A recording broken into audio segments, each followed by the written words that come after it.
손흥민의 이달의 선수상 수상이 연달아 이루어질 것이라는 기대감은 팬들 사이에서도 높아지고 있습니다. 특히 손흥민이 지난 9월에 빼어난 활약을 펼친 뒤 10월에도 그 기세를 이어가고 있다는 점은 매우 인상적입니다. 프리미어 리그 역사를 되돌아보아도 전반기에 이렇게 일관되게 높은 성능을 보여준 선수는 많지 않다는 평가를 받고 있죠.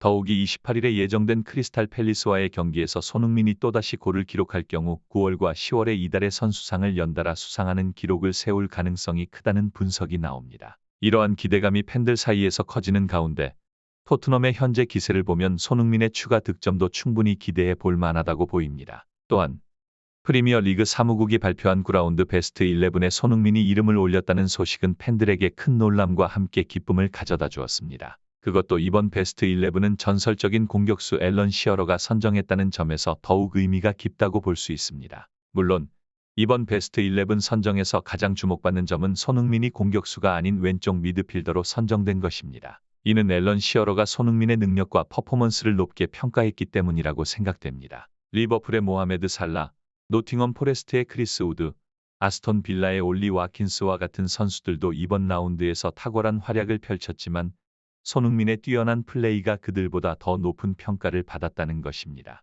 앨런 시어러는 각 선수에게 칭찬의 말을 전했지만 손흥민에게 특히 더 큰 칭찬의 말을 전했습니다. 그는 손흥민이 태어난 리더라고 평가했으며 그의 리더십과 선수로서의 능력, 팀에 대한 헌신을 높게 평가했습니다. 손흥민은 경기장 안에서만이 아니라 경기장 밖에서도 팀을 이끌어가는 모습을 보여주고 있기 때문에 토트넘의 선수들은 그를 따르게 됩니다. 손흥민의 이러한 활약을 보면서 팬들은 그에게 더 큰 기대와 응원을 보내고 있습니다. 이번 시즌이 끝나기까지 얼마나 더 많은 활약을 보여줄지 기대가 됩니다. 이런 상황은 축구 세계에서도 흔치 않은 일입니다. 홀란드는 이미 전 세계적으로 알려진 스타 선수로서 그의 능력을 의심하는 사람은 거의 없습니다. 그럼에도 불구하고 현 시점에서의 축구의 상황과 팀 내에서의 활약 상태는 항상 변동성을 가지기 마련입니다. 특히 리그에서의 성적과 개인적인 기록은 항상 팀의 전체적인 성과와 연결되기 때문에 팀의 성적이 좋지 않을 경우 개인의 능력이 얼마나 뛰어나더라도 그 선수가 스포트라이트를 받기 어려운 상황이 발생하기도 합니다. 손흥민의 경우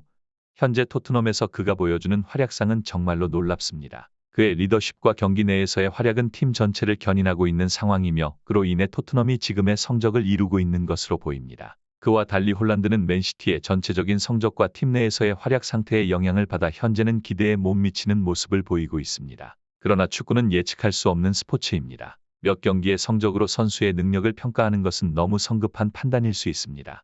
홀란드 역시 다가오는 경기에서 다시 한번 그의 진가를 발휘할 가능성이 높습니다. 결국 시즌이 끝날 때까지는 어떤 선수도 그 시즌의 최고의 선수가 될 가능성을 가지고 있으며 그러한 가능성은 항상 열려 있다는 것을 기억해야 합니다. 손흥민의 활약에는 부인할 수 없는 매력이 있습니다. 그는 항상 중요한 경기에서 팀을 견인하는 역할을 해왔고 그의 능력과 성실한 태도는 많은 팬들에게 사랑받고 있습니다. 그에 반해 홀란드 역시 전 세계에서 인정받는 공격수지만 이번 시즌 그가 기록한 골 대부분이 하위권 팀들을 상대로 기록된 것은 부정할 수 없는 사실입니다. 이러한 사실 때문에 많은 팬들과 전문가들이 홀란드에게 대한 평가를 내리기 시작한 것이 아닐까 싶습니다. 물론 홀란드는 그의 능력으로 맨시티의 공격을 주도하고 있지만 팬들은 항상 중요한 경기에서의 활약을 기대합니다. 그렇기 때문에 빅클럽과의 경기에서 활약하지 못하면 선수의 능력에 대한 의문이 생기게 되는 것입니다. 손흥민의 경우 그가 중요한 경기에서 뛰어난 활약을 통해 승리를 이끌어낸 것은 팬들에게 큰 감동을 줬습니다. 그의 경기 내에서의 움직임, 패스, 슈팅 능력은 모두 최상위권에 속하며 그로 인해 팀 전체가 활기를 띠게 되었습니다. 하지만 축구는 팀 스포츠이기 때문에 한 선수의 활약만으로 모든 것을 판단하는 것은 공정하지 않습니다. 홀란드 역시 그의 능력을 다시 한번 증명할 기회가 올 것입니다. 맨시티의 강력한 중앙 미드필더와 수비진의 지원을 받으며 그는 다시 한번 리그에서 빛나는 모습을 보여줄 수 있을 것이라고 생각합니다. 결국 축구는 경기마다 다르며 선수들의 컨디션과 팀의 전략에 따라 결과가 달라질 수 있다는 것을 항상 기억해야 합니다. 홀란드에게 다가올 빅클럽들과의 연속 경기는 그에게 큰 도전이 될 것입니다. 그동안 빅6 클럽들과의 경기에서는 그다지 눈에 띄는 활약을 보여주지 못했기 때문에 앞으로의 경기에서는 자신의 진정한 능력을 보여줘야 합니다. 그렇지 않으면 그의 현재 득점 기록이 상당 부분 약체팀들을 상대로 획득한 것이라는 비판은 계속될 것입니다. 한편 손흥민은 이미 큰 경기에서 여러 차례 중요한 순간에 팀을 이끌었기 때문에 팬들과 전문가들로부터의 신뢰를 얻고 있습니다.